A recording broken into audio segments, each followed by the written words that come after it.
Ya, selamat malam Bapak Ibu dan Saudara yang kekasih dalam Tuhan. Ya, kita bersyukur kepada Tuhan untuk PA pada malam hari ini, dan ya mungkin sudah di PA sudah cukup lama saya tidak melayani di PA di GRI Cikarang. Ya, Bapak Ibu, mulai bulan Juli tempo hari saya ditugaskan untuk masuk di dalam tim akreditasinya STT, sehingga hampir seluruh waktu habis di sana. Ya, satu contoh paling sederhana adalah program S3 kita waktu kita sementara proses untuk akreditasi itu dikeroyok oleh kami semua, dan itu butuh waktu kira-kira hampir 1 tahun, bahkan lebih saya kira, untuk mulai dari persiapan sampai dengan persiapan sebelum disubmit, dan kemudian kami baru lihat bahwa program institusi maupun program S1 dan S2 pun harus segera diselesaikan pada bulan Desember. Sebenarnya kami sudah ngomong dengan Pendeta Stephen Tong supaya dilepas saja dulu, nanti setelah itu tahun depan kita mulai. Tapi Pak Tong dia punya idealisme itu yang buat kita yang lain agak sulit. Dia bilang tidak boleh, yang saat ini ada ya harus diperjuangkan. Sehingga pada akhirnya 3 akreditasi institusi, kemudian S1 dan S2 itu kami harus kejar mulai dari bulan Juli sampai dengan bulan Desember. Sementara 1 saja itu hampir 1 tahun lebih, lalu kemudian sekarang 3 harus diselesaikan di dalam 6 bulan. Itu pekerjaan yang sangat-sangat banyak, menyita waktu. Ada masa di mana hari Kamis itu kan saya pelayanan kosong, saya 2 hari sebenarnya dalam 1 minggu selama semester ini, itu Selasa dan Kamis. Kamis itu sudah puncak stresnya. Saya takut kalau saya stres, Bapak Ibu akan lebih stres lagi pada saat saya menyampaikan firman Tuhan. Jadi saya pikir perlu waktu yang cukup banyak untuk STT, paling tidak sampai dengan bulan Desember ini. Nah, bersyukur hari ini ada kesempatan untuk kemudian bisa melayani di dalam PA, dan hari ini Bapak Ibu dan saya akan membahas mengenai unconditional election atau pemilihan yang tidak bersyarat atau pemilihan tanpa syarat. Mari kita buka Alkitab kita dari pertama, kita mulai dari Efesus pasal yang pertama. Kita baca bergantian ayat 3 sampai dengan ayat yang ke-6. Efesus 1 ayat 3 sampai dengan ayatnya yang ke-6. Saya 3, Bapak Ibu 4, bergantian sampai dengan 6. Terpujilah Allah dan Bapa Tuhan kita Yesus Kristus, yang dalam Kristus telah mengaruniakan kepada kita segala berkat rohani di dalam sorga. Ayat 4.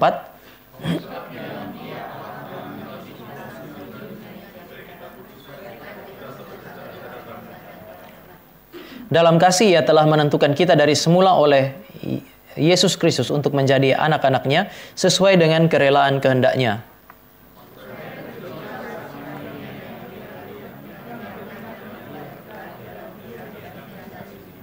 Mari kita berdoa. Tuhan, kami bersyukur untuk kesempatan di mana kami boleh belajar pada hari ini.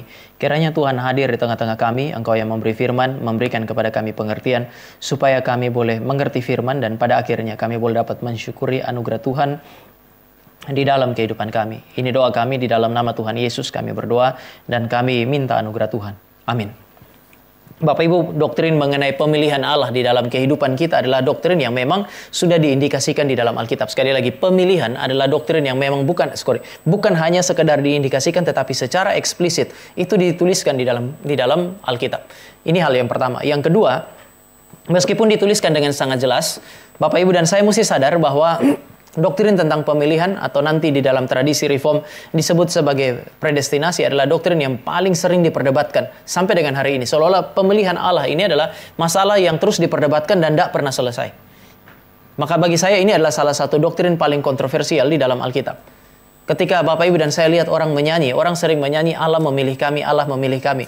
Tetapi ketika kita masuk kepada definisi Allah memilih itu seperti apa, orang lebih suka memperdebatkan itu, karena ada banyak hal yang mengganggu di dalam hati saudara dan saya kalau kita kemudian mencoba untuk memahami apa itu pemilihan Allah. Tetapi juga pada saat yang sama, saya kira catatan yang ketiga adalah doktrin yang paling kontroversial ini, kalau dipahami dengan benar, maka ini adalah doktrin yang paling jelas bercerita kepada Bapak Ibu dan saya mengenai anugerah Tuhan. Sekali lagi, ini doktrin paling kontroversial. Tetapi doktrin yang paling jelas bercerita mengenai anugerah Tuhan di dalam kehidupan Bapak Ibu dan saya adalah doktrin yang terkait dengan apa yang disebut sebagai pemilihan. Nah, saya mau mulai dengan memberi petunjuk kepada Bapak Ibu dan saya bahwa pemilihan adalah sebuah fakta Alkitab. Sekali lagi, ini adalah sebuah fakta Alkitab. Tadi kita baca di dalam Efesus sudah dimulai dengan ayat yang ke-3 3. Di situ dia bilang, terpujilah Allah dan Bapa Tuhan kita Yesus Kristus yang dalam Kristus telah mengaruniakan kepada kita segala berkat rohani di dalam sorga. Ayat 3 berbicara mengenai kepastian keselamatan Bapak Ibu dan saya. Kita masih ada di bumi, tetapi berkat-berkat rohani di dalam sorga sudah merupakan kepastian bagi Bapak Ibu dan saya. Jadi ini bicara mengenai kepastian kekekalan yang akan Bapak Ibu dan saya nikmati di dalam sorga. Maka dia bilang, kita yang masih di bumi yang percaya kepada Yesus Kristus itu harus memuji Allah oleh karena Dia di dalam Kristus telah mengaruniakan kepada kita segala berkat rohani dalam surga. Sekali lagi kata telah mengaruniakan berbicara mengenai kepastian. Kita telah memilikinya jika saudara dan saya percaya kepada Kristus. Tetapi kemudian kepastian ini tidak hanya dikaitkan dengan apa yang disebut sebagai karya keselamatan di dalam Kristus, tetapi dikaitkan dengan ayat yang keempat juga. Sebab di dalam Dia, di dalam Kristus, Allah atau Bapa telah memilih kita sebelum dunia dijadikan. Allah memilih kita sebelum dunia dijadikan. Dunia, ruang dan waktu. Ketika Allah menciptakan langit dan bumi, bicara mengenai dunia, ada dua ini, ada ruang dan ada waktu. Kita bisa bilang ini adalah wadah yang diciptakan oleh Allah sebelum manusia ada. Manusia itu tidak bisa ada di luar ruang dan waktu. Sebagai manusia, sebagaimana yang hari ini Bapak Ibu dan saya ada itu, kita hanya bisa ada di dalam ruang dan waktu. Maka ruang dan waktu itu semacam wadah yang Tuhan ciptakan untuk kemudian menampung kehadiran kita sebagai manusia. Tetapi persoalannya sebelum ada wadah untuk menampung eksistensi kita, keberadaan kita, Allah sudah memilih kita. Artinya sebelum dunia ada, sebelum kita ada, Allah telah melakukan apa yang disebut sebagai pemilihan. Dan oleh karena itu, maka seringkali di dalam tradisi reform, kita mengatakan bahwa Allah memilih kita di dalam kekekalan.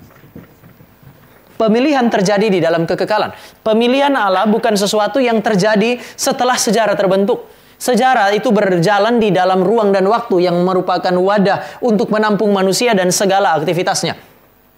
Tetapi kalau pemilihan sudah terjadi sebelum ruang dan waktu ada, sebelum langit dan bumi ini ada, maka pemilihan itu terjadi di dalam konteks kekekalan. Sebelum saudara dan saya ada. Sehingga sekali lagi Alkitab dengan sangat jelas berbicara mengenai apa yang disebut sebagai pemilihan di dalam kekekalan. Nanti di dalam Tesalonika dan lain-lain pakai istilah Allah memilih kita itu sejak semula Allah telah memilih kita. Istilah semula itu bukan permulaan sejarah, tetapi istilah semula mengacu kepada apa yang disebut sebagai kekekalan. Bahkan sebelum sejarah manusia mulai. Nah, pertanyaannya sekarang adalah untuk apa Allah itu memilih Bapak Ibu dan saya? Saya mau mulai dari sana. Di dalam ayat 4 dikatakan supaya kita kudus dan tak bercacat di hadapannya. Kita dipilih supaya kita kudus. Ini dua hal yang berbeda Bapak Ibu ya. Dia menggarisbawahi kata supaya kita kudus. Supaya kita kudus. Ini menegaskan mengenai tujuan. Dia bukan bilang karena kita kudus. Itu sebabnya kita percaya bahwa pemilihan Allah adalah pemilihan yang tanpa syarat. Dia tidak memilih kita karena kita kudus. Karena Allah lihat Bapak Ibu dan saya kudus, maka Dia pilih kita. Kalau seandainya Dia memilih kita karena kita kudus, maka pemilihan ini adalah pemilihan yang bersyarat. Sangat bergantung kepada kondisi Bapak Ibu dan saya. Tetapi Paulus dengan sangat jelas mengatakan supaya kita kudus. Kalau orang mau ngomong bahkan mengenai pra-pengetahuan Allah, Dia bukan memilih saudara dan saya karena saudara dan saya kudus. Dia tahu bahwa kita adalah ciptaan yang satu saat nanti jatuh di dalam dosa. Dan Dia tetap memilih saudara dan saya. Sehingga sekali lagi ini sudah ada indikasi bahwa pemilihan ini adalah sebuah pemilihan yang tanpa syarat. Dan ayat yang kelima mengatakan di dalam kasih Dia menentukan kita dari semula oleh Kristus untuk menjadi anak-anaknya dan seterusnya. Di dalam kasih. Tujuannya adalah supaya kita kudus. Maka nanti ketika Bapak Ibu dan saya melihat di dalam penjelasan-penjelasan selanjutnya, kalau tujuannya kudus, maka ada satu proses di mana Allah bekerja melalui Roh Kudus untuk kemudian melahirbarukan kita di dalam sejarah. Di dalam kekekalan, Allah memilih Bapak Ibu dan saya, tujuannya adalah supaya Bapak Ibu dan saya hidup di dalam kekudusan dan menikmati kekudusan, maka di dalam sejarah Dia melahirbarukan Bapak Ibu dan saya melalui pekerjaan Allah Roh Kudus. Saya sangat percaya bahwa Roh Kudus itu, nama Roh Kudus itu berkaitan dengan tugas Dia ketika Allah mengutus Dia datang untuk membuat Bapak Ibu dan saya mencapai tujuan Allah, yaitu menguduskan kita. Maka salah satu ciri daripada umat pilihan adalah kehidupan mereka yang suci, kehidupan yang kudus selama mereka diberikan kesempatan oleh Allah untuk hidup di dalam dunia ini. Allah yang memilih kita adalah Allah yang kudus. orang-orang pilihan adalah orang-orang yang dipilih oleh Allah untuk kemudian nanti menikmati apa yang disebut sebagai keselamatan, dan kemudian mereka mulai merefleksikan kekudusan Allah di dalam kehidupan mereka. Sehingga kalau Bapak Ibu dan saya adalah umat pilihan Allah, maka salah satu cirinya adalah Roh Kudus bekerja di dalam hati Bapak Ibu dan saya, dan kemudian Dia menguduskan kita supaya kita bisa memancarkan, atau Bapak Ibu dan saya bisa merepresentasikan, menyaksikan apa yang disebut sebagai kekudusan Allah. Nah, karena Allah memilih, maka pada akhirnya di dalam dunia ini Bapak Ibu dan saya akan menemukan dua kelompok manusia.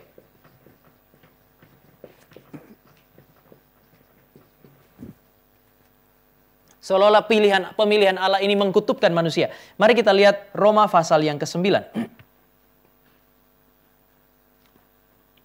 Saya kira ini ayat yang cukup terkenal.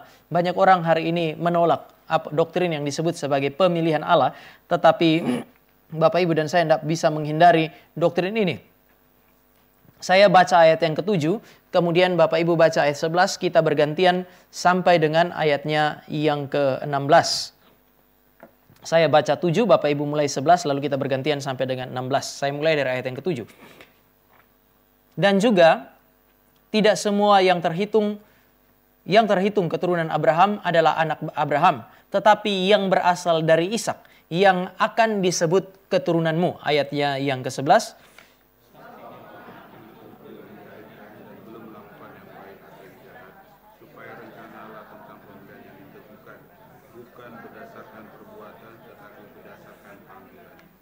Dikatakan kepada Ribka, anak yang tua akan menjadi hamba anak yang muda.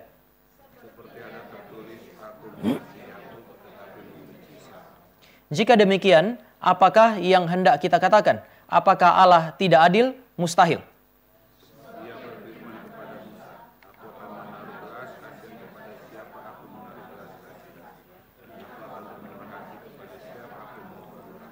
Sama-sama, 2, 3.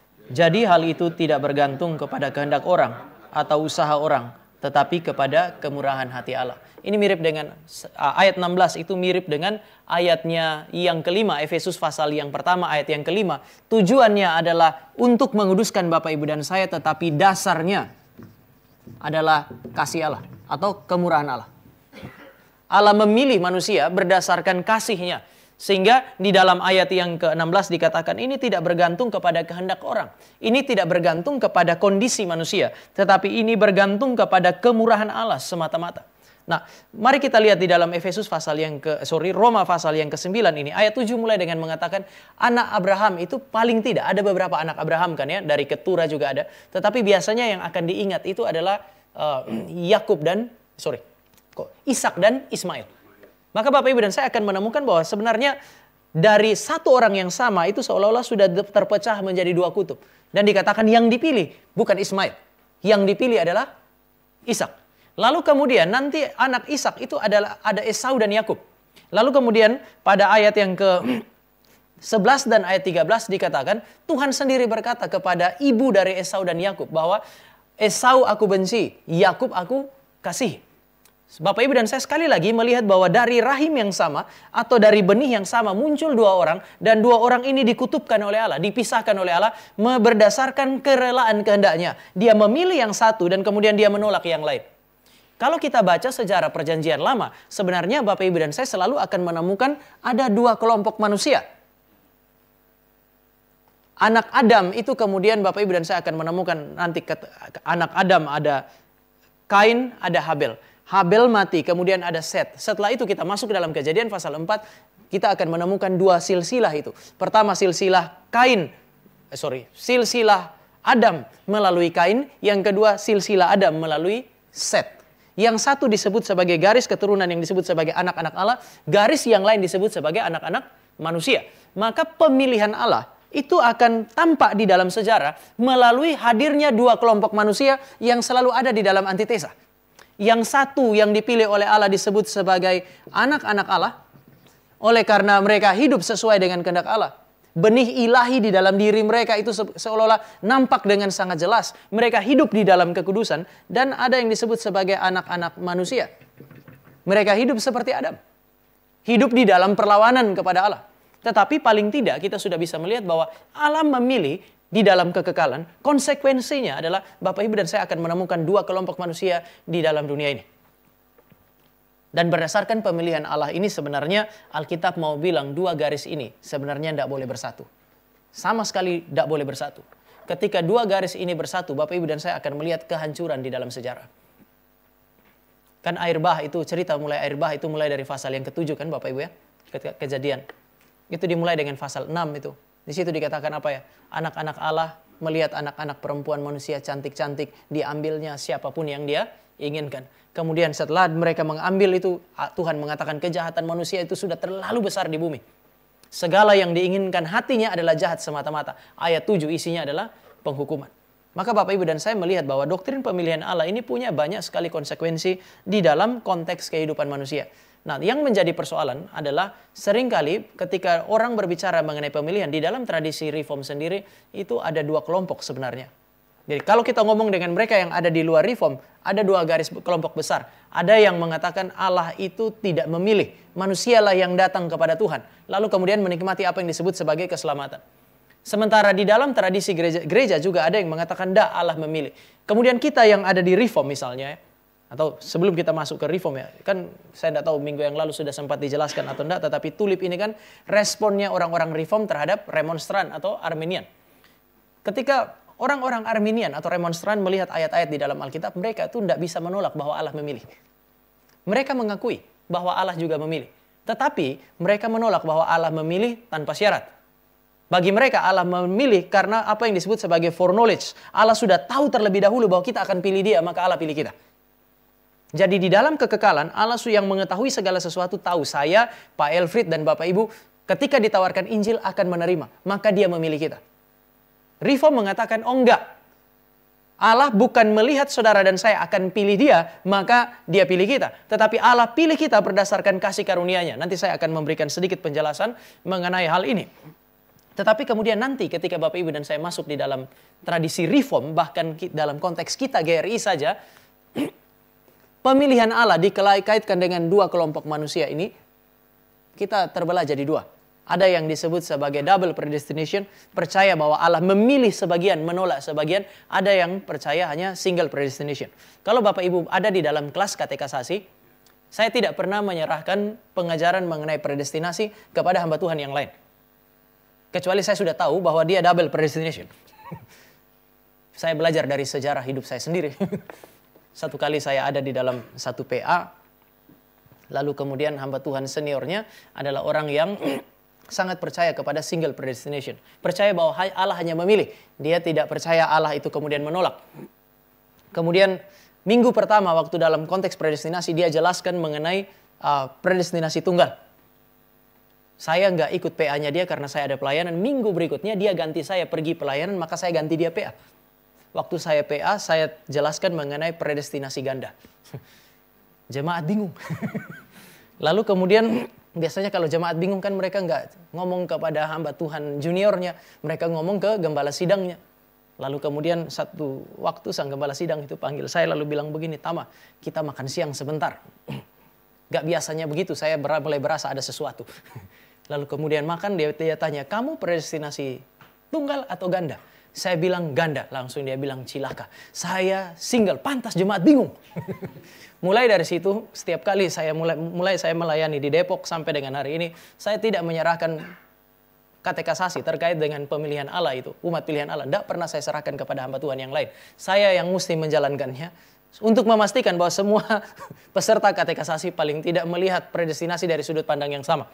Saya sangat percaya ini adalah sesuatu yang sangat biblikal. Tapi paling tidak yang sekarang saya mau katakan adalah urusan pemilihan adalah urusan yang sangat kompleks. Tidak sesederhana yang Bapak Ibu dan saya bayangkan. Nah mari kita lihat beberapa hal. Yang pertama, kita mulai dengan percakapan mengenai pemilihan Allah.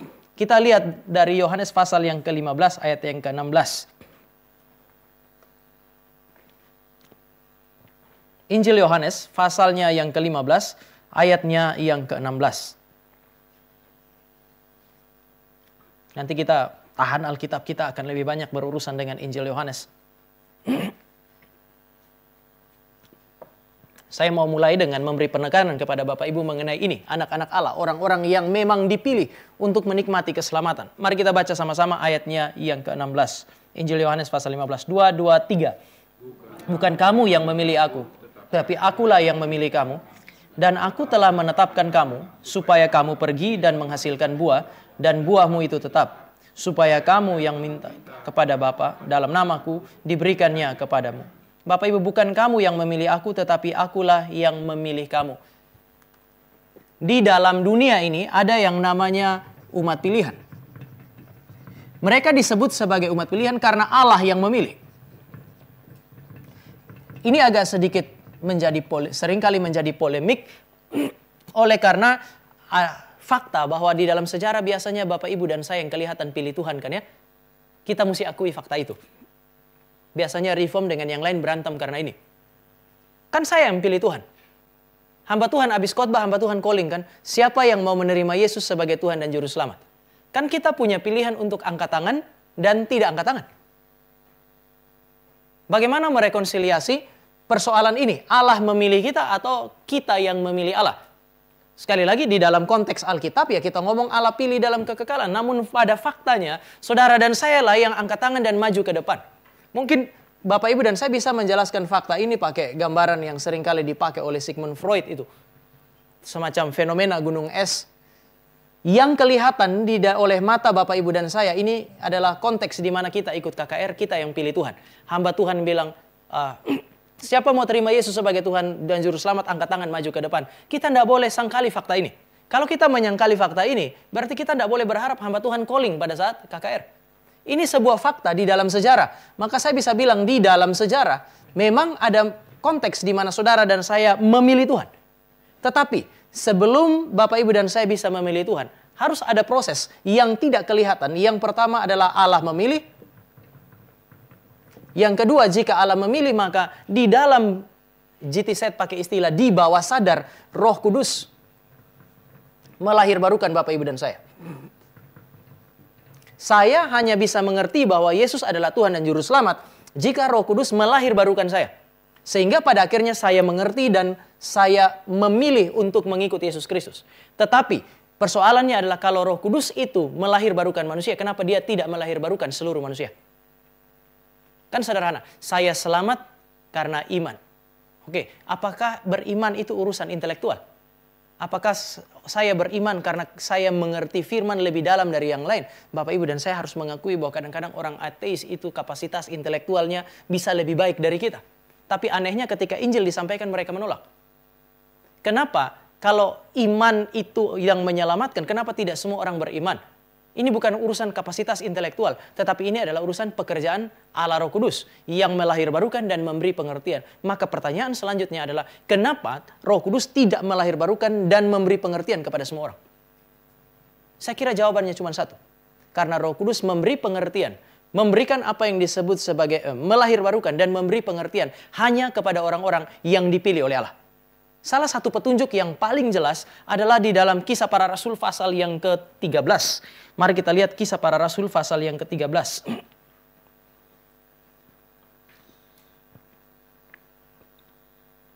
Kisah Para Rasul pasal yang ke-13 ayatnya yang ke-48. Kita baca sama-sama ayat ini. 2, 2, 3. Mendengar itu, bergembiralah semua orang yang tidak mengenal Allah, dan mereka memuliakan firman Tuhan. Dan semua orang yang ditentukan Allah untuk hidup yang kekal menjadi percaya. Mereka bisa menjadi percaya, kalau dalam gambaran ini ya saya pakai ini. Kenapa? Karena Allah menentukan mereka. Ada banyak pendengar kok, yang mendengar Paulus hari itu banyak sekali. Tetapi yang percaya tidak semua. Ini sama Bapak Ibu, di dalam semua KKR ya, kasusnya sama lah. Maka ada masa di mana kalau nanti Bapak Ibu jadi pengkhotbah awam KKR, saya tidak tahu kemarin yang di yang di Purwokerto Bapak Ibu KKR, lalu kemudian Bapak Ibu calling, orang angkat tangan gak sih? Atau Bapak Ibu nggak calling? Kalau Bapak Ibu calling, berapa banyak yang angkat tangan? Kalau ada masa di mana Bapak Ibu calling lalu kemudian tidak ada yang angkat tangan, satu sisi sedih, tapi satu sisi juga nggak boleh terlalu sedih. Karena memang untuk berespon kepada firman, ya butuh apa yang tertulis di dalam ayat yang ke-48 tadi. Semua orang yang ditentukan Allah untuk hidup yang kekal yang menjadi percaya. Maka sebenarnya kita reform itu tidak menolak atau tidak menyangkali fakta bahwa ada masa di mana Allah memimpin manusia untuk kemudian datang kepada dia atau memilih dia. Maka Tuhan Yesus bilang begini, tidak ada seorang pun yang dapat datang kepadaku. Dapat datang kepadaku berarti memang dia datang. Tetapi supaya dia bisa datang, Bapa harus memberikan kepadanya. Atau Bapa harus menarik dia. Maka Bapak Ibu dan saya bisa lihat bahwa sebenarnya tidak ada kontradiksi antara fakta di mana saudara dan saya pernah beriman kepada Tuhan Yesus. Mengangkat tangan lalu kemudian datang meresponi firman, datang kepada Kristus. Tetapi ini hanya bisa terjadi jika dimulai dari pemilihan Allah di dalam kekekalan yang membuat Roh Kudus bekerja di dalam sejarah, memampukan saudara dan saya untuk datang kepada dia. Ada masa di mana Bapak Ibu dan saya akan menemukan bahwa mereka yang ada di luar reform akan menolak apa yang disebut sebagai kalau kita datang semata-mata karena Allah memilih, mereka tolak. Tapi di sisi yang lain kadang-kadang reform juga kurang adil. Ketika saudara dan saya tidak mengakui sama sekali bahwa manusia memang datang dan berespon kepada Allah. Apakah kalau saya mengatakan bahwa manusia berespon kepada Allah, datang kepada Allah berarti saya menolak keselamatan oleh anugerah semata-mata? Oh enggak juga. Kita hanya mau mengatakan bahwa betul dia datang, tetapi dia bisa datang karena sudah dimulai oleh apa yang disebut sebagai anugerah Allah. Allah yang melahirbarukan, dan Allah melahirbarukan bukan karena saudara dia tahu saudara dan saya akan pilih dia, enggak kok. Dia melahirbarukan karena semata-mata dia mengasihi Bapak Ibu dan saya, dan karena kasih yang melahirbarukan Bapak Ibu dan saya inilah kita bisa datang kepada dia. Sehingga sekali lagi akan ada masa di mana Bapak Ibu dan saya berjumpa dengan rekan-rekan Injili dan karismatik, ada perdebatan yang tidak perlu sebenarnya. Ketika kita hanya mau menekankan dimensi yang tidak kelihatan, mereka menekankan dimensi yang kelihatan. Bapak Ibu dan saya bisa mengakomodir itu. Dimensi yang kelihatan ini hanya bisa ada kalau ada dimensi yang tidak kelihatan. Sebab itu saya sangat percaya, pertobatan itu Bapak Ibu bisa hitung tanggalnya. Kan dulu kalau saya masih ada di dalam gereja Injili, itu kalau kita terima calling gitu, siapa mau terima Yesus sebagai Tuhan dan Juru Selamat disuruh tulis tanggal itu di Alkitab. Supaya ingat itu adalah tanggal kelahiran barumu. Enggak, kelahiran baru enggak bisa disadari. Mungkin saja sebelumnya saudara dan saya sudah mengalami kelahiran baru. Itu adalah tanggal di mana saudara dan saya bertobat dan meresponi Injil. Tetapi kelahiran baru adalah sesuatu yang terjadi di bawah sadar. Kita tidak pernah bisa menyadarinya. Sampai kemudian Tuhan bekerja lagi dan kemudian kita bisa mengerti firman dan kemudian meresponi firman. Selanjutnya Bapak Ibu, mari kita lihat sedikit lagi di dalam Yohanes pasal yang ke-6 ayat 46. Injil Yohanes pasal yang ke-6 ayat 44. Injil Yohanes pasal yang ke-6 ayatnya yang ke-44. Oke, kita baca sama-sama ayat ini. 2, 3. Tidak ada seorang pun yang dapat datang kepadaku jikalau ia tidak ditarik oleh Bapa yang mengutus aku, dan ia akan kubangkitkan pada akhir zaman. Tidak ada seorang pun yang dapat datang kepadaku kalau dia tidak ditarik oleh Bapa. Bapak Ibu, bahkan kata ditarik ini di dalam bahasa Indonesia dipakai kata ditarik, tetapi di dalam bahasa Yunaninya menggunakan satu kata elko. Elko lebih tepat diterjemahkan diseret. Ditarik dengan satu kekuatan yang sangat besar sehingga saudara dan saya seolah-olah tidak bisa berbuat apa-apa. Kata elko itu juga digunakan misalnya di dalam Kisah Para Rasul pasal yang ke-16 ayat yang ke-19. Kisah Para Rasul 16 ayat 19. Di situ Paulus diseret keluar oleh orang-orang yang tidak percaya itu. Mereka seret dia dengan kekuatan yang sangat besar. Kekuatan kolektif sehingga Paulus tidak bisa bikin apa-apa. Atau di dalam Yakobus pasal yang kedua, Yakobus bilang, kamu ini sudah tidak adil gitu. Kamu itu menolak orang-orang miskin. Kamu memperlakukan orang kaya dengan sangat luar biasa baik. Padahal yang menyeret kamu ke pengadilan, sehingga kamu nggak bisa lari dan pasti kamu kalah di pengadilan adalah orang-orang kaya. Bicara mengenai satu kekuatan yang sangat besar yang menarik orang-orang ini sehingga mereka tidak mungkin tidak masuk ke pengadilan. Ketika kata elko ini digunakan kepada Allah, ya ini bicara mengenai satu kekuatan yang sangat besar yang dikerjakan oleh Allah yang berdaulat sehingga saudara dan saya tidak mungkin tidak datang kepada dia. Sekali lagi, Allah memilih kita, di dalam sejarah dia akan bekerja dengan kedaulatannya dia. Kedaulatan Allah itu adalah kuasa untuk memastikan apa yang dia kehendaki pasti terjadi. Kalau memang Allah memilih Bapak Ibu, maka Bapak Ibu dan saya akan mengalami satu masa di mana meskipun Bapak Ibu dan saya merasa kita tidak mau, tapi kita juga pada saat yang sama nggak bisa tolak. Kenapa? Karena dia berdaulat atas hidup Bapak Ibu dan saya. Kalau Allah pilih berdasarkan kedaulatan, Allah tarik Bapak Ibu dan saya dengan kedaulatannya Dia, maka tugas Bapak Ibu dan saya adalah cuma satu ini, yaitu bersyukur kepada Tuhan jika hari ini Bapak Ibu dan saya percaya. Karena kalau Bapak Ibu dan saya percaya, itu bukan karena Bapak Ibu dan saya pertama-tama menghendakinya, tetapi karena Allah itu pertama-tama menarik Bapak Ibu dan saya untuk kembali kepada Dia.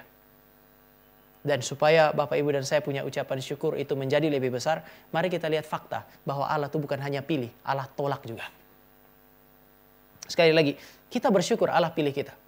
Dan Allah tarik kita, Dia bekerja di bawah sadar Bapak Ibu dan saya, melahir barukan kita supaya kita datang kepada Dia. Tapi mari kita belajar bahwa Allah itu juga sebenarnya punya hak kok untuk menolak. Meskipun ini sampai di titik ini, banyak orang gak suka. Masa sih Allah menolak? Tapi Allah menolak. Mari Bapak Ibu dan saya lihat Yohanes pasal 17 ayat yang ke-12. Injil Yohanes pasal 17 ayatnya yang ke-12.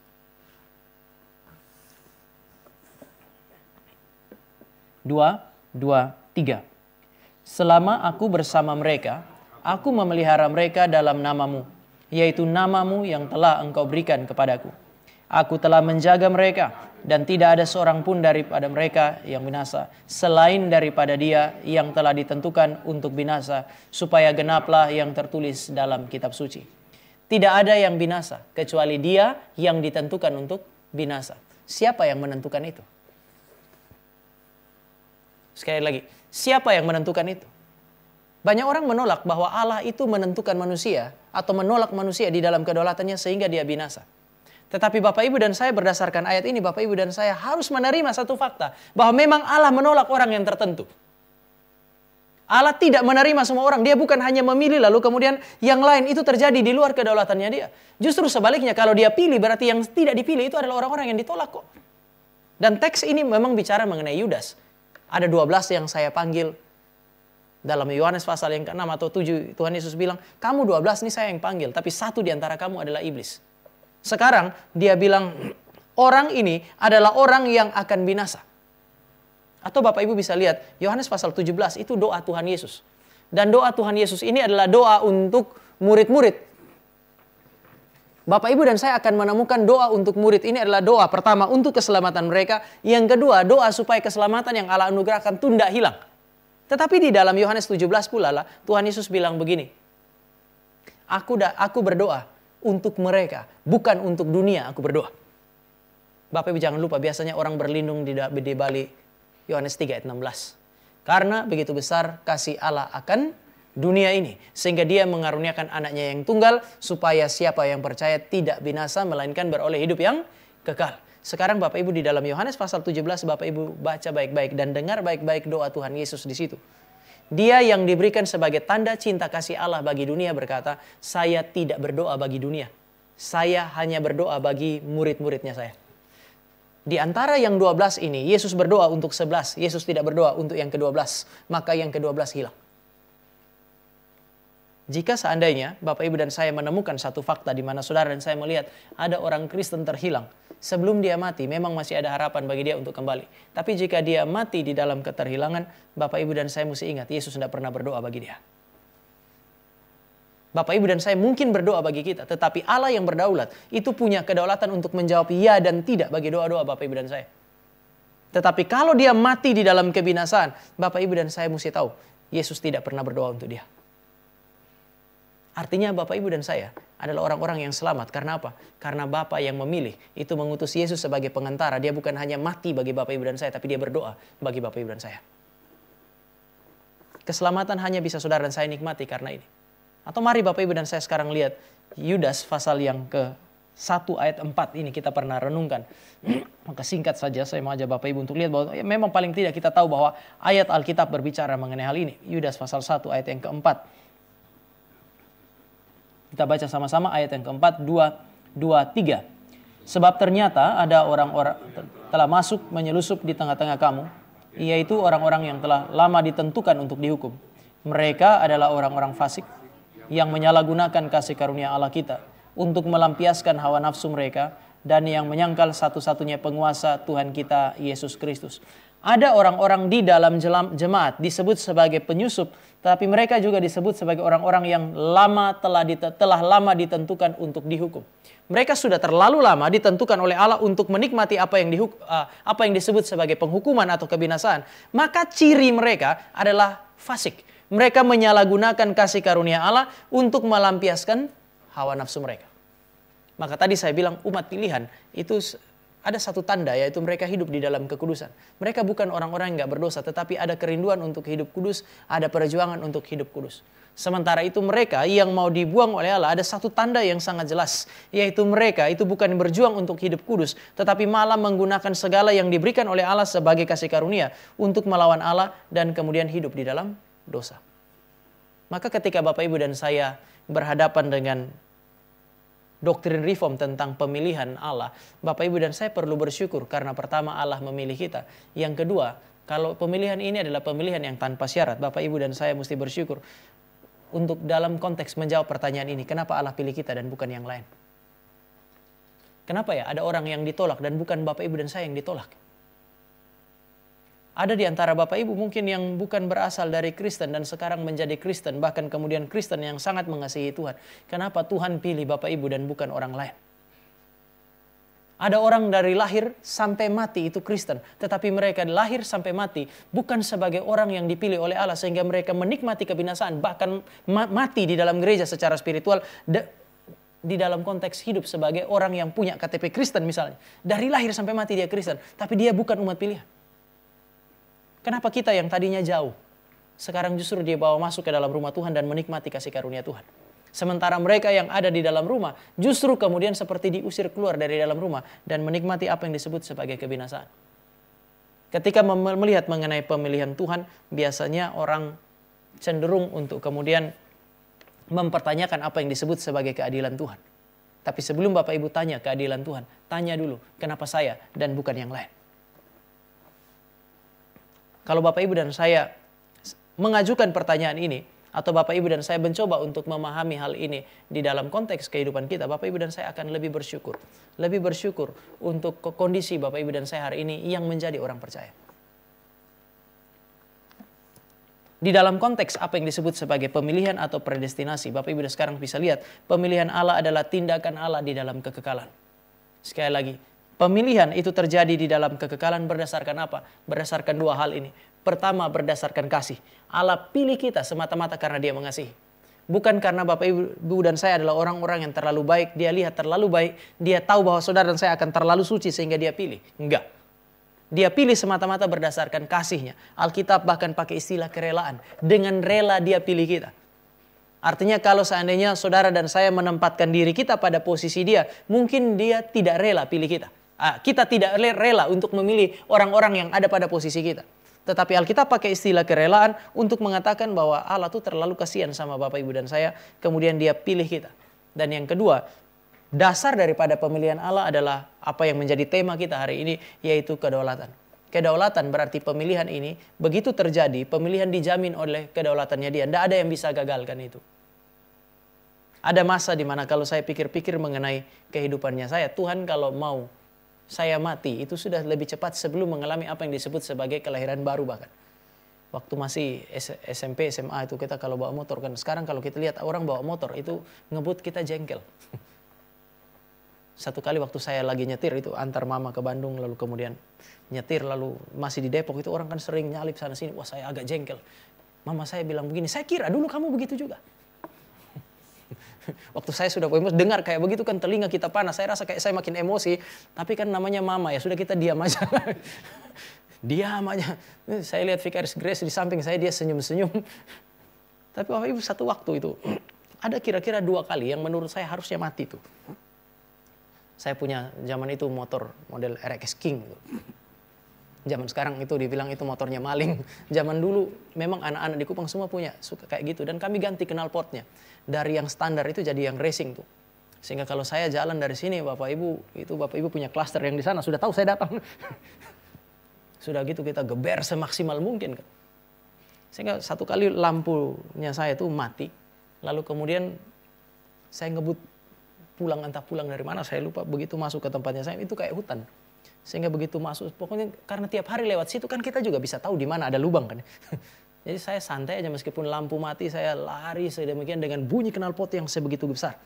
Dan karena bunyi knalpot saya gede, saya nggak dengar ada orang dengan bunyi knalpot yang kira-kira sama datang dari depan saya. Dia juga nggak sadari saya, cuman hanya dalam sekelebat itu saya rasa kayaknya ada sesuatu di depan saya dan saya sudah nggak bisa hindari. Kami dua itu kayak adu banteng lah itu. Saya terlempar dan kemudian saya rasa waktu benturan itu kena, saya rasa mestinya lewat itu. Tapi ternyata enggak juga. Saya bangun, kemudian saya cari kawan itu ada di mana karena semua gelap. Saya cuma dengar ada orang yang bilang, aduh ya, saya datang lalu saya tanya, kamu enggak apa-apa? Jadi kemudian kami duduk di situ lama, lalu dia bisa bangun, dia pergi. Kami punya motor tuh hancur. Kali yang kedua adalah biasa pada zaman dulu pakai motor lalu pakai duit kan ya. Lalu satu kali kami tuh lagi lari sama-sama. Lalu begitu saya angkat kepala saya lihat ada kayak truk mobil box. Kayak mobil boxnya Bu Catherine. Dia juga ngebut gitu. Saya mau rem sudah tidak bisa. Saya paksakan rem lalu kemudian saya tidak bisa tahan tangan saya di stang motor itu. Jadi saya kayak terbang. Itu kalau mau jadi Superman bisa turun. Itu dia melambung gini begitu turun. Saya waktu turun saya tahu mobil itu dengan kecepatan itu mestinya lewat saya. Bapak Ibu tahu, saya berhenti pada saat mobil itu berhenti, saya cuma angkat kepala saya itu, begitu saya angkat kepala, satu-satu yang saya lihat adalah roda mobil. Artinya kalau seandainya dia terlambat sedikit ngerem, lewat saya. Tapi setelah saya ingat-ingat, itu adalah semua kondisi di mana kalau Tuhan mau saya mati sebelum mengalami kelahiran baru, saya sudah mati. Tapi kok ada masa-masa di mana dalam kondisi-kondisi yang kritis, ada saja cara Tuhan untuk menghentikan semua itu. Bapak Ibu, kalau Tuhan mau Bapak Ibu dan saya binasa sebelum mengalami kelahiran baru, ada momen di mana dia mengizinkan Bapak Ibu dan saya mengalami kematian sebelum mengalami semuanya itu. Tetapi Allah berdaulat, sehingga dia akan mencegah segala sesuatu yang membuat Bapak Ibu dan saya tidak mungkin mengalami kelahiran baru, atau mencegah semua tangan yang berusaha menahan Bapak Ibu dan saya untuk menikmati keselamatan yang dia sediakan. Dia yang mencegah semua itu. Dan dia menarik Bapak Ibu dan saya, dia pakai istilah elko tadi Yohanes, untuk memastikan bahwa Bapak Ibu dan saya ada pada posisi yang dia mau. Di sisi yang lain, tadi saya bilang, adalah anugerah Tuhan ketika dia memutuskan untuk, dari sudut pandang kita, untuk membiarkan sebagian yang lain untuk mengalami kebinasaan. Dia memilih sebagian untuk menikmati anugerah keselamatan. Dia membiarkan sebagian untuk menikmati apa yang disebut sebagai kebinasaan atau kematian kekal. Apakah ini kekejaman? Saya kira tidak. Nanti kita juga bisa lihat kalau Bapak Ibu mau untuk kemudian mendiskusikannya. Tetapi memang dia membiarkan sebagian untuk menikmati yang disebut sebagai kebinasaan. Dia membiarkan berarti dia membiarkan kondisi yang seharusnya buruk itu terus buruk sampai dengan selesai.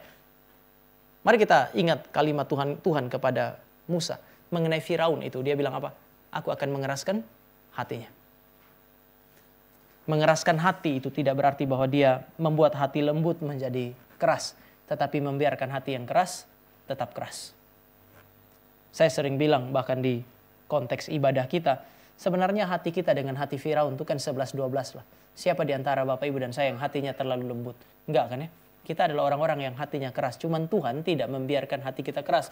Melalui proses tadi itu Allah melahirbarukan saudara dan saya. Sehingga hati yang keras itu menjadi lembut. Maka aneh kalau Bapak Ibu dan saya hari ini sudah menjadi orang yang disebut sebagai umat pilihan Allah. Orang percaya, tetapi kadang-kadang ada masa di mana kalau kita mau berefleksi, kita masih bisa menemukan bahwa hati kita terlalu keras kepada Tuhan. Seharusnya itu tidak terjadi. Nah, doktrin pemilihan sekali lagi adalah sebuah pemilihan yang doktrin yang tidak bisa dihindari. Alkitab ngomong itu. Sehingga sekali lagi remonstran atau kaum Armenian itu percaya bahwa memang Allah memilih. Hanya saja Allah memilih berdasarkan syarat-syarat tertentu. Tapi bagi kita dalam tradisi Reform tidak mungkin. Tidak mungkin ada satu syarat daripada Allah yang sempurna itu yang bisa dipenuhi oleh Bapak Ibu dan saya. Untuk beberapa hal ini, mari kita coba pikirkan.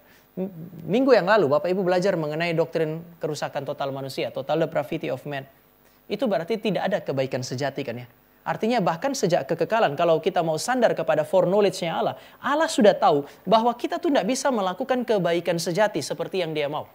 Berbuat baik secara moral bisa. Bapak Ibu dan saya bisa tidak mencuri.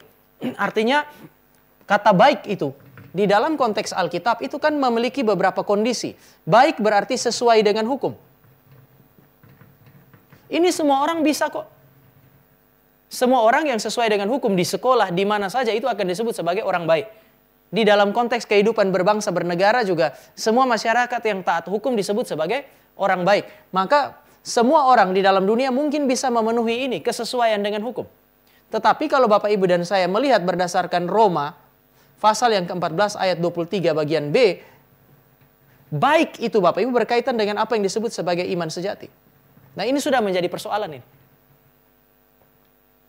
Baik itu tidak hanya sesuai dengan hukum, tetapi baik berarti kesesuaian dengan hukum itu lahir dari iman yang sejati. Segala sesuatu yang dilakukan tanpa iman adalah dosa, ayat 23 bagian B. Roma pasal yang ke-14. Segala sesuatu berarti tanpa terkecuali, termasuk di dalamnya kesesuaian dengan hukum. Lalu yang ketiga, baik itu terkait dengan apa yang kita sebut sebagai motivasi. Segala sesuatu yang kamu lakukan, lakukanlah seperti untuk Tuhan dan bukan untuk manusia. Sehingga ada percakapan mengenai motivasi, yaitu kemuliaan Tuhan. Kolose ini. Lalu kemudian Bapak Ibu dan saya bisa merujuk kepada Matius pasal yang ke-5 ayat 48. Hendaklah kamu sempurna sama seperti Tuhan Allahmu adalah sempurna. Sampai di titik ini, tidak ada manusia yang bisa mencukupi apa yang Tuhan tuntut dari Bapak Ibu dan saya sebagai manusia.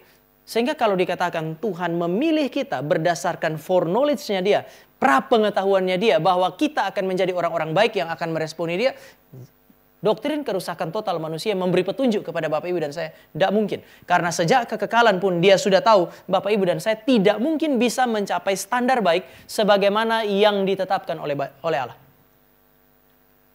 R.C. Sproul pakai istilah natural good dan spiritual good. Bapak Ibu dan saya bisa melakukan yang namanya natural good. Cuman ada pada kriteria yang pertama, kita sesuai dengan hukum. Tetapi spiritual good, di mana Bapak Ibu dan saya memiliki iman yang sejati, motif yang benar, dan kemudian sempurna, itu sesuatu yang sama sekali sudah tidak mungkin Bapak Ibu dan saya capai. Oleh sebab itu, maka karena Allah tahu bahwa Bapak Ibu dan saya tidak sempurna, maka Efesus pasal 1 ayat 4 tadi mengatakan, Dia memilih kita bukan karena kita kudus, tetapi supaya kita kudus. Penjelasan yang ini akan jauh lebih konsisten dengan penjelasan di dalam Efesus. Dia pilih kita supaya Bapak Ibu dan saya yang Dia tahu sejak kekekalan tidak kudus itu, kemudian satu saat setelah Dia menebus dan menyelamatkan saudara dan saya berjuang untuk hidup kudus. Sehingga kita juga perlu jujurlah kalau kita ada pada posisi Arminian. Ya, siapa di antara Bapak Ibu dan saya yang bisa selamat? Ya, sekali lagi, siapa yang akan selamat bila dasar pemilihan Allah adalah kebaikan dalam diri kita? Kalau memang Tuhan pilih berdasarkan kebaikan dalam diri kita, siapa di antara Bapak Ibu dan saya yang akan selamat?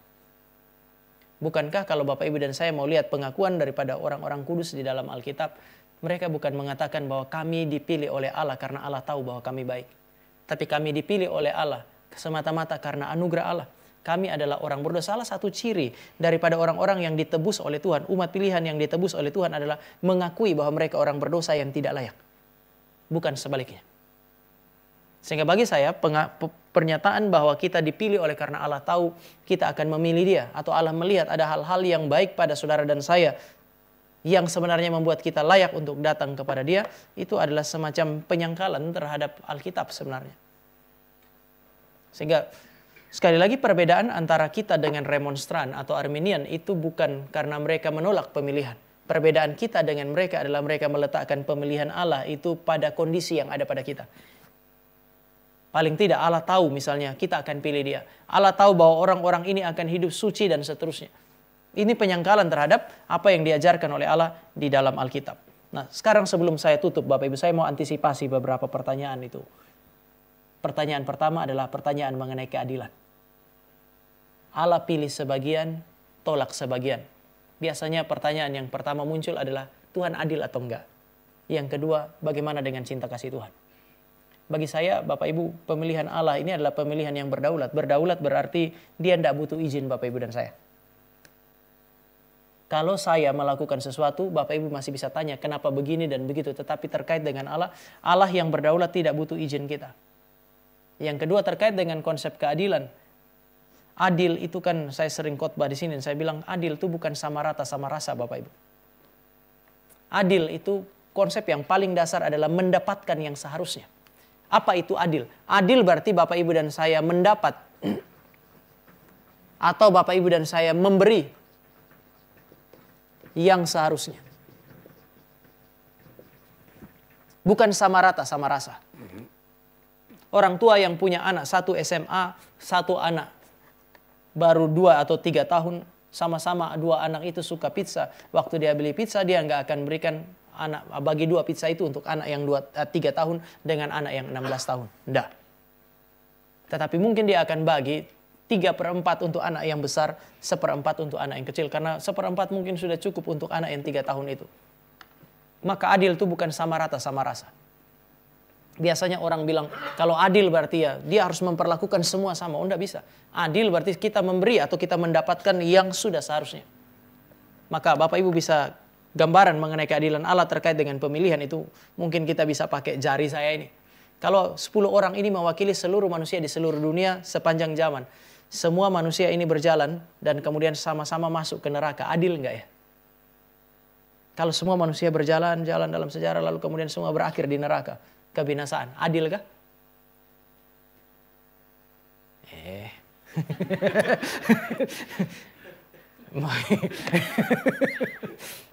Kalau semua masuk ke dalam neraka, adil nggak?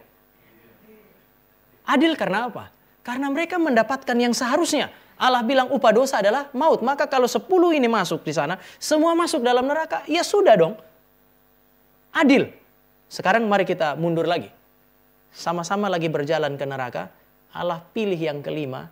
5 orang ini Allah selamatkan. Lalu kemudian 5 ini terus jalan masuk ke dalam neraka.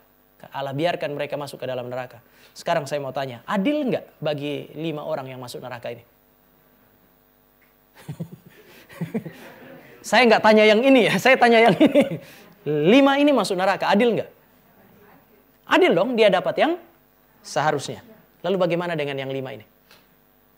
Biasanya kita bilang nggak adil karena kita fokus kepada yang kelima. Tapi nanti dulu, Bapak Ibu mesti jujur dulu dengan yang ini. Yang ini kan orang berdosa, dia dapat yang seharusnya. Jadi nggak ada isu dengan keadilan di sini. Nah sekarang mari kita ngomong dengan yang 5 ini. 5 ini lagi di jalan, seolah-olah Tuhan mengintervensi, Tuhan selamatkan. Maka mereka mendapatkan yang tidak seharusnya. Bukankah itu yang disebut sebagai anugerah? Anugerah berarti saudara dan saya mendapatkan yang tidak seharusnya. Waktu dia berjalan menuju ke neraka untuk mendapatkan yang seharusnya, Tuhan intervensi melalui pekerjaan Allah Roh Kudus, melahirbarukan dia, menyelamatkan dia, maka dia lolos, dia mendapatkan anugerah. Tapi Bapak Ibu juga, saya juga tetap bisa tanya, tapi bagaimana dengan keadilan untuk 5 orang ini? Ya, keadilan untuk 5 orang ini sudah ditimpakan kepada Kristus di atas kayu salib. Berkali-kali saya bilang Kristus di atas kayu salib menikmati neraka. Dia menggantikan posisi Bapak Ibu dan saya. Jadi nggak ada isu dengan apa yang disebut sebagai keadilan. Isunya justru sekarang adalah kasih. Kenapa dia mengasihi sebagian, dia tidak mengasihi yang lain? Ya, saya kira ada 2 jawaban. Yang pertama, kasih itu Tuhan punya. Dia kasih kepada siapa yang dia mau. Dan bagi saya cukup fair kalau kasih itu Bapak Ibu dan saya sebut sebagai sesuatu yang eksklusif. Kita tidak akan mau istri kita atau suami kita mencintai laki-laki atau perempuan yang lain itu sama seperti dia mencintai kita. Semua orang ketika berbicara mengenai cinta itu sesuatu yang eksklusif. Saya punya cinta, saya berikan kepada siapa yang saya mau. Dan kalau memang saya mencintai dia, biasanya eksklusif. Dia akan diperlakukan lebih daripada yang lain. Ketika Allah memilih sebagian karena dia mengasihi sebagian, itu dia punya cinta kok. Dia berikan kepada siapa yang dia mau. Maka waktu berkaitan dengan Esau itu dan Yakub, dalam ayat 14 ada pertanyaan ini. Paulus bilang, apakah Allah tidak adil? Paulus bilang, tidak mungkin. Kenapa? Karena Allah bukan hanya berdaulat, tetapi dia mengasihi dan memberikan kasih itu kepada siapa yang dia inginkan. Dan Bapak Ibu dan saya harusnya justru sebaliknya, kita bukan bilang, Tuhan kenapa engkau tidak mengasihi mereka. Seharusnya Bapak Ibu dan saya punya pertanyaan adalah, Tuhan kenapa engkau mengasihi saya? Karena seharusnya kan kita jalan sama-sama menuju ke satu arah yang sama. Sehingga tadi yang saya bilang, doktrin pemilihan adalah salah satu doktrin yang paling jelas bercerita kepada Bapak Ibu dan saya mengenai kasih dan anugerah Tuhan. Cerita mengenai anugerah Tuhan itu tidak hanya cerita mengenai Kristus yang mati bagi Bapak Ibu dan saya. Cerita mengenai anugerah Tuhan itu sudah mulai dari pemilihan Allah di dalam kekekalan. Sehingga anugerah Tuhan itu adalah pemberian daripada Allah Tritunggal. Bapa memberi kepada kasih, memberi Kristus kepada yang tidak layak. Kristus memberi dirinya bagi yang tidak layak. Dan Roh Kudus bekerja di dalam diri manusia yang tidak suci. atau manusia yang tidak kudus. Untuk apa? Untuk mencapai tujuan ilahi di dalam hidup Bapak Ibu dan saya terkait dengan apa yang disebut sebagai keselamatan. Doktrin ini sekali lagi tidak begitu disukai oleh banyak orang, tetapi harusnya Bapak Ibu dan saya cukup bisa mensyukuri bahwa Alkitab mengajarkan sebuah doktrin yang sangat signifikan di dalam kehidupan kita untuk mengerti apa artinya Bapak Ibu dan saya dikasihi oleh Tuhan. Yang terakhir ada yang bilang, bagaimana dengan otonomi? Kalau Allah memilih, Allah menolak, otonomi bagaimana Bapak Ibu? Kedaulatan dan otonomi itu tidak kompatibel. Kita tidak bisa berharap bahwa kalau Allah berdaulat, maka kemudian kita tidak otonom. Dan ini dua konsep yang sama sekali berbeda. Otonomi datang dari dua kata ini, autos dan nomos. Berarti saya memiliki hukum sendiri, saya di luar batas-batas hukum. Tetapi, Bapak Ibu perhatikan ini, di dalam negara yang berdaulat, otonomi yang seperti ini ditolak. Kenapa? Karena ini bukan dua hal yang bisa dipasangkan ini. Harusnya manusia itu punya otonomi. Kalau Allah berdaulat, manusia kehilangan otonominya dia. Enggak, itu dua hal yang tidak bisa dibenturkan dan ini bukan dua hal yang kompatibel untuk dibenturkan satu dengan yang lain. Tidak itu. Sekali lagi, Bapak Ibu dan saya tidak menolak bahwa di Indonesia adalah negara yang berdaulat. Sehingga otonomi dalam pengertian saya hidup berdasarkan hukum-hukum saya sendiri, saya hidup di luar batasan hukum yang ditetapkan oleh negara Indonesia ini. Lalu kemudian negara Indonesia yang berdaulat menindak Bapak Ibu dan saya menganggap wajar kan? Kenapa? Karena otonomi dan apa yang disebut sebagai kedaulatan itu adalah dua hal yang tidak bisa dibenturkan. Kedaulatan itu kompatibel atau cocok kalau Bapak Ibu dan saya bukan ngomong otonomi tetapi kebebasan. Allah berdaulat, Bapak Ibu dan saya bebas. Di dalam negara yang berdaulat, orang bisa hidup bebas. Tetapi mereka tidak hidup di dalam otonomi, maksudnya hidup suka-sukanya dia.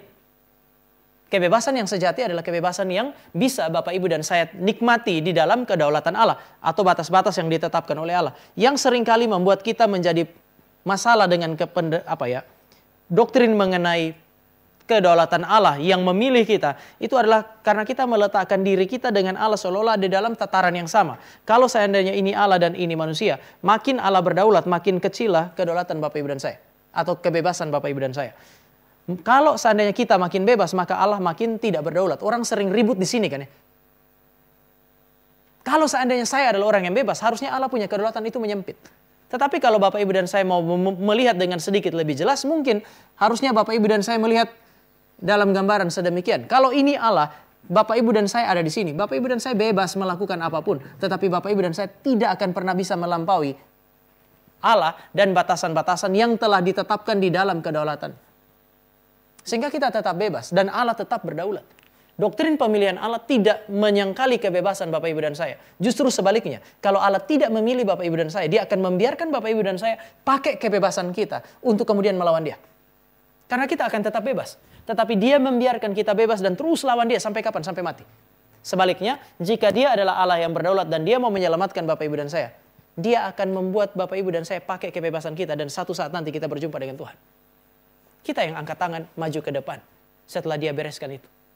Sehingga sekali lagi tidak ada isu dengan kasih, tidak ada isu dengan keadilan, tidak ada isu dengan otonomi dan kebebasan di dalam urusan apa yang disebut sebagai predestinasi. Satu-satunya yang saudara dan saya bisa lihat sekali lagi adalah anugerah Tuhan bagi orang-orang yang tadi mau pakai otonomi untuk melawan Dia. Orang yang ingin menikmati kebebasan yang sebebas-bebasnya. Namun puji Tuhan, Allah yang berdaulat itu menebus dan menyelamatkan Bapak Ibu dan saya dengan cara yang Dia mau. Mari kita berdoa. Kami datang kepada Tuhan dan kami bersyukur untuk setiap anugerah yang Dia berikan bagi kami melalui pemilihan yang Dia lakukan di dalam kekekalan dan tindakan yang Dia kerjakan di dalam Kristus di dalam sejarah dan melalui pekerjaan Allah Roh Kudus. Kami bersyukur karena seluruh cerita ini bercerita kepada kami mengenai kebesaran kasih karunia Allah bagi kami semua. Dan tolonglah kami supaya kami menghargai kasih karunia Allah dan berjuang untuk mencapai tujuan Allah di dalam pemilihan kami, yaitu hidup di dalam kekudusan. Berkatilah kami dan pimpinlah kami supaya secara personal maupun juga secara komunal kami boleh bersama-sama bergandengan tangan berjuang untuk mencapai tujuan Tuhan itu. Ini doa kami di dalam nama Tuhan Yesus kami berdoa. Amin. Baik Bapak Ibu, sebelum saya kembalikan kepada Pak Elfried, apakah ada hal yang mau didiskusikan atau ditanyakan? Ya, Bu Moy.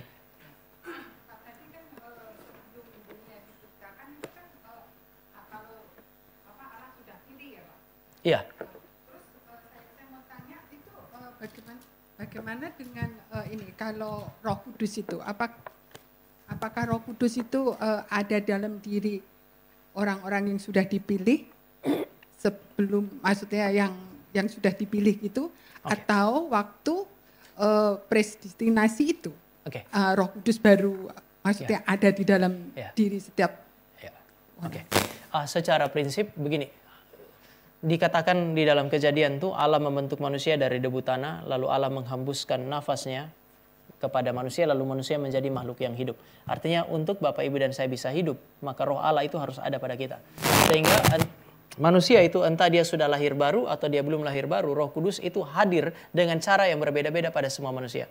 Kalau kita lihat di dalam Mazmur, manusia itu hanya bisa berpikir kalau Roh Kudus ada di dalam dirinya dan memampukan dia untuk berpikir. Kenapa? Karena hidup kita, jiwa kita ini berpikir, merasa, dan berkehendak. Itu berkaitan dengan hidup yang diberikan oleh Allah Roh Kudus dalam kehidupan kita. Sehingga sampai dengan derajat tertentu, Bapak Ibu dan saya harus mengakui bahwa Roh Kudus itu tidak hanya bekerja dan tidak hanya hadir di dalam hidup daripada orang-orang percaya. Roh Kudus hadir di dalam hidup orang percaya dan orang yang tidak percaya. Di dalam kehidupan orang yang tidak percaya dan sama seperti di dalam kehidupan orang percaya, Roh Kudus bekerja untuk menjadikan kita hidup. Memberikan kita kemampuan untuk berpikir, memberikan kepada kita kemampuan untuk kemudian merasa dan berkehendak dan seterusnya. Tetapi ini ada di dalam konteks anugerah umum. Bagaimana dengan umat pilihan? Roh Kudus hadir di dalam dirinya dengan cara yang berbeda. Melahirbarukan dia, membuka pikirannya dia, sehingga pikirannya dia itu bukan hanya mengenal kebenaran-kebenaran di dalam alam semesta ini, tetapi memungkinkan dia punya pikiran untuk mengenal Allah yang adalah kebenaran. Roh Kudus bekerja di dalam hatinya dia sehingga dia berbeda dengan orang lain. Ada orang yang tidak percaya tapi sangat cinta dengan kebenaran di dalam ilmu pengetahuan sehingga dia bertekun di dalam ilmu pengetahuan. Hanya Roh Kudus yang memungkinkan itu, Bu. Tetapi bagaimana dengan kita? Kita itu tidak hanya dimampukan untuk mencintai kebenaran terdengan di bidang ilmu kita masing-masing atau di tempat kerja kita masing-masing. Roh Kudus membuat Bapak Ibu dan saya punya pikiran itu kenal Allah yang benar, tapi kemudian mencintai Allah yang benar dan seterusnya. Tetapi sekali lagi terkait dengan kehadiran Roh Kudus, dia hadir di mana-mana. Itu sama seperti kita bilang, apakah Allah hadir di mana-mana? Iya, dia maha hadir, ada di mana-mana. Dia ada di neraka, dia ada bahkan di tempat pelacuran, dia ada di gereja. Tapi cara dia hadir di gereja beda dengan di tempat pelacuran. Cara dia hadir di sorga berbeda dengan cara dia hadir di neraka. Sehingga kalau pertanyaannya, apakah Roh Kudus hadir di dalam orang yang tidak percaya? Iya, dia hadir, tapi hanya dalam konteks anugerah umum. Itu sebabnya saya pernah khotbah, saya bilang, orang berdosa itu punya satu ciri, dia pakai anugerah Tuhan untuk melawan Tuhan. Dia pakai pikirannya dia yang merupakan pekerjaan Roh Kudus dalam hidupnya dia pakai perasaannya dia untuk lawan Tuhan. Kita beda. Apakah saya menjawab, Bu ya? Kalau hati nurani kan ada pada semua orang.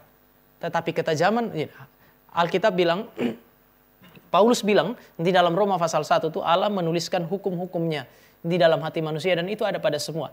Makanya kita menemukan fenomena moral ini. Jangan mencuri, jangan membunuh, jangan berzina. Itu kan bukan cuma milik orang Kristen. Agama-agama yang lain juga punya itu. Atau orang-orang yang bahkan disebut tidak beragama pun punya sensitivitas dengan itu. Kenapa? Karena ada yang namanya hati nurani. Hati nuranilah yang memungkinkan kita untuk bicara mengenai moralitas. Siapa yang memungkinkan hati nurani ini ada? Yang memungkinkan Allah menulis hukum-hukum atau yang memungkinkan hukum-hukum itu ada di dalam hati manusia adalah Roh Kudus. Tetapi kan hati nurani ini juga seperti kalau Pak Tong pakai istilah lampu mobil itu kan memancarkan cahaya supaya kita bisa lihat jalan. Tapi waktu kita jalan di jalan yang berlumpur itu kadang-kadang lampu itu ditutup oleh lumpur sehingga masih nyala tetapi redup. Bahkan kalau lumpur itu terlalu tebal, lampunya masih nyala tapi nggak bisa lihat di sana. Nah sama, kita punya hati nurani, orang yang tidak percaya juga punya hati nurani. Tetapi dosa itu seperti lumpur yang menutupi hati nurani itu sehingga tidak tajam melihat keluar. Ketika Roh Kudus datang bekerja dalam hati orang percaya, dia bekerja untuk seperti membersihkan, mengganti hati yang baru itu bukan buat hati kita sama sekali lain, tetapi dia melahirbarukan kita sehingga lumpur itu seperti dibersihkan, cahaya itu menjadi lebih jelas lagi. Nah, hati nurani ada pada orang percaya dan orang yang tidak percaya dan memang itu adalah pekerjaan Allah Roh Kudus. Cuman Roh Kudus pakai firman untuk membuat hati nurani orang percaya lebih tajam. Makanya sekali lagi ya dengan pertanyaan Bu Mui kita juga mesti kemudian melihat bahwa sayang sekali kalau kita tuh Kristen sudah mengalami kelahiran baru, kita punya hati nurani ini kok bisa lebih kejam daripada orang yang tidak percaya, itu akan jadi sangat aneh. Saya kira itu Bu. Ada lagi Bapak Ibu? Ya Pak Ari.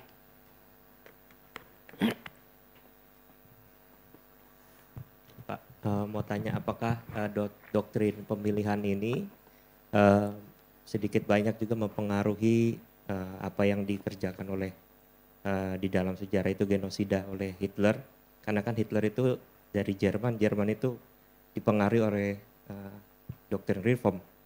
Nah ini kan kita lihat bagaimana Hitler itu memandang ras mereka lebih tinggi daripada yang lain. Nah ini kan berarti yang lain itu berhak atau secara bisa untuk diabaikan gitu dibandingkan dengan ras mereka yang lebih tinggi. Itu kan mirip seperti doktrin pemilihan ini. Oke. Gitu. Saya kira beda Pak. Doktrin pemilihan itu tidak akan membuat orang yang ada di dalam gereja merasa bahwa mereka itu lebih tinggi dari yang lain. Justru sebaliknya ini harusnya bikin kita menjadi semakin rendah hati karena pemilihan itu tidak didasarkan atas pencapaian-pencapaian kita.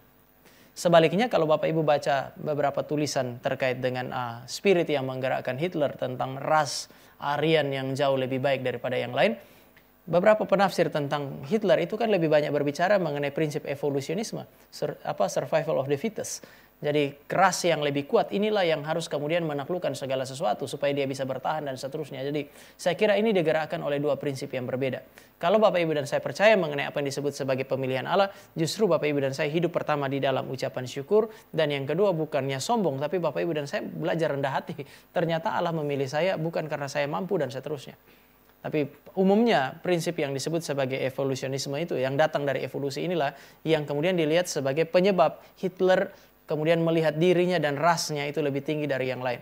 Bahwa kemudian ya kita harus menemukan dari tulisan-tulisan Hitler atau statement-statementnya dia sendiri terkait hal ini, ya itu adalah hal yang kedua ya. Tetapi juga pada saat yang sama kita tidak pernah menemukan bahwa Hitler merujuk kepada doktrin pemilihan katakanlah untuk kemudian mengatakan Aryan. Kenapa? Karena doktrin pilihannya Kristen itu mengacu kepada semua ras tanpa terkecuali.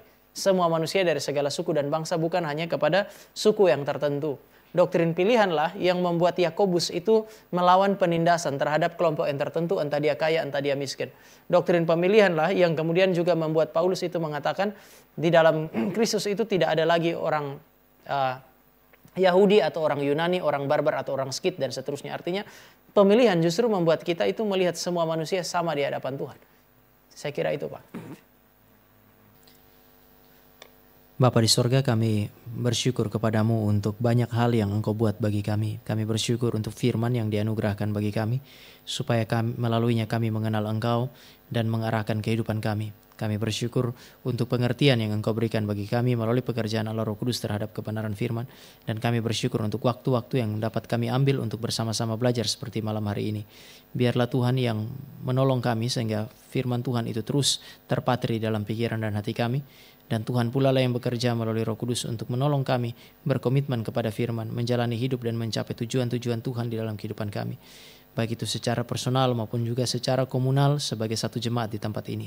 Berbelas kasihan bagi kami juga ketika kami akan kembali ke tempat kami beristirahat. Kiranya Tuhan pimpin dan hidup kami supaya istirahat ini boleh dapat memberikan bagi kami kekuatan untuk besok kembali ke tempat tugas kami masing-masing dan mempermuliakan Tuhan. Ini doa kami juga kepada Tuhan untuk saudara-saudara kami yang saat ini sementara berduka. Kami berdoa untuk keluarga Tobing dan juga keluarga Sinaga. Kiranya mereka yang ada dalam kedukaan ini Tuhan juga yang berbelas kasihan, menolong mereka, menghibur mereka dengan firman. Ingatkan mereka kepada firman sehingga mata mereka tidak hanya melihat kepada saudara orang tua yang meninggal, tetapi melihat kepada anugerah Tuhan, terutama di dalam anugerah di dalam Kristus yang telah mati untuk menebus dan menyelamatkan mereka. Kami berdoa biarlah belas kasihan Tuhan menyertai kami semua dan kami mensyukuri pertemuan hari ini. Di dalam nama Tuhan Yesus kami berdoa dan kami menutup persekutuan kami. Amin.